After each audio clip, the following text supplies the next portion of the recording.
Tahukah Anda, ada 6 jenis vitamin B sehingga disebut dengan vitamin B kompleks. Dan tahukah Anda apa akibatnya kalau kekurangan vitamin B ini? Tonton setelah yang satu ini.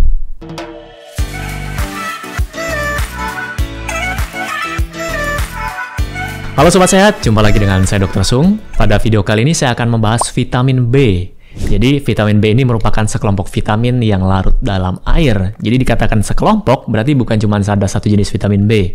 Nah, di sini yang saya akan buat ada beberapa jenis vitamin B, totalnya ada 6. Yang saat ini ya dari literatur yang saya dapatkan totalnya ada 6. Mungkin ke depan akan bertambah lagi, saya tidak tahu. Nah, jadi ada vitamin B1 kita sebut dengan thiamine, kemudian vitamin B2 disebut dengan riboflavin, kemudian ada vitamin B3 disebut dengan niacin, ada yang disebut nicotinic acid, ada yang disebut juga niacinamide. Kemudian ada vitamin B5 disebut juga dengan pantothenic acid, kemudian vitamin B6 pyridoxine, dan vitamin B12 methylcobalamin. Nah, khusus pada video kali ini, saya akan bahas tentang vitamin B dulu secara general. Nanti di video selanjutnya saya akan bahas satu persatu, mulai dari vitamin B1, B2, B3, dan seterusnya. Vitamin B membantu memelihara kesehatan syaraf, kemudian memelihara kesehatan kulit, mulut, rambut, ya, hati, kemudian tonus otot, terutama pada otot-otot pencernaan kita, ya. Kemudian membantu juga untuk memelihara fungsi otak, agar bisa berfungsi dengan proper, berfungsi dengan baik. Kemudian vitamin B kompleks juga bertindak sebagai koenzim. Nah, membantu enzim bereaksi secara kimia dengan substrat yang lain. Kemudian juga terlibat dalam pembentukan atau dalam produksi energi. Nah, vitamin B juga bermanfaat untuk mengurangi kecemasan atau stres, ya. Jadi orang-orang yang tingkat stresnya tinggi, ini akan menurunkan atau akan mengkonsumsi vitamin B dalam tubuhnya dalam jumlah lebih tinggi dibandingkan orang yang tingkat stresnya lebih rendah. Nah, untuk orang tua, asupan vitamin B ini sangat penting. Jadi, pernah Anda ngalami, mungkin orang tua Anda atau Anda sendiri yang sekarang usianya sudah di atas 40 tahun, habis makan agak banyak, kemudian mulai begah, ya. Nah, karena salah satu peran dari vitamin B ini adalah untuk memproduksi asam lambung, yaitu vitamin B1. Tapi untuk detailnya nanti di video selanjutnya ya, ini secara umum dulu. Jadi vitamin B, terutama vitamin B1 ini berperan penting untuk membuat atau memproduksi asam lambung kita, hidroklorid ya, HCl. Jadi kalau suasana asam lambung kita asam, baru bisa mencerna protein dengan baik.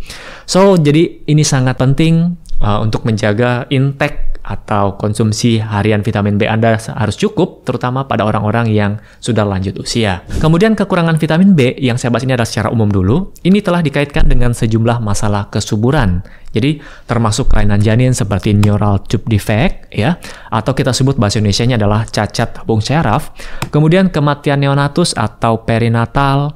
Kemudian juga ada BBLR ya, berat badan lahir rendah, dan keguguran. Oleh karena itu, penting untuk memperhatikan asupan atau intake vitamin B setiap pasangan selama periode prakonsepsi. Kemudian vitamin B juga ini akan menurun levelnya dalam tubuh kita pada beberapa hal ya. Contohnya pada orang-orang yang suka mengkonsumsi alkohol, kemudian kafein, kemudian pil kontrasepsi. Kemudian mereka-mereka jadi walaupun tidak mengkonsumsi semua, tapi suka makan nih. Yang makan makanan yang tinggi karbohidrat ini juga akan mengkonsumsi vitamin B lebih banyak dalam tubuh kita. So, dengan demikian, pasangan-pasangan ya yang ingin mengoptimalkan kesuburan, kemudian memiliki riwayat seperti yang saya sebutkan tadi, sebaiknya itu dihindari dan kemudian perhatikan juga konsumsi vitamin B kompleksnya. Dan yang terakhir adalah stres ya. Jadi stres ini juga akan sebenarnya bukan cuma vitamin B dalam tubuh kita yang tergerus. Vitamin C juga, kemudian beberapa jenis asam amino lainnya, ya, itu akan menurun levelnya dalam tubuh kita. Jadi vitamin B ini penting buat Anda, buat mereka-mereka yang mengalami stres yang tinggi, ya. Dari video yang saya sudah jelaskan ini, saya harap kalian bisa mengerti, jadi pentingnya vitamin B. Nah, untuk lebih detailnya lagi, jadi saya akan bahas per bagian ya. Jadi mulai dari vitamin B1, B2, B3, dan seterusnya di video selanjutnya. Jadi tolong disimak baik-baik agar ini bisa bermanfaat buat Anda, bisa bermanfaat buat keluarga Anda juga. Oke, sampai jumpa di video saya selanjutnya. Salam hebat luar biasa.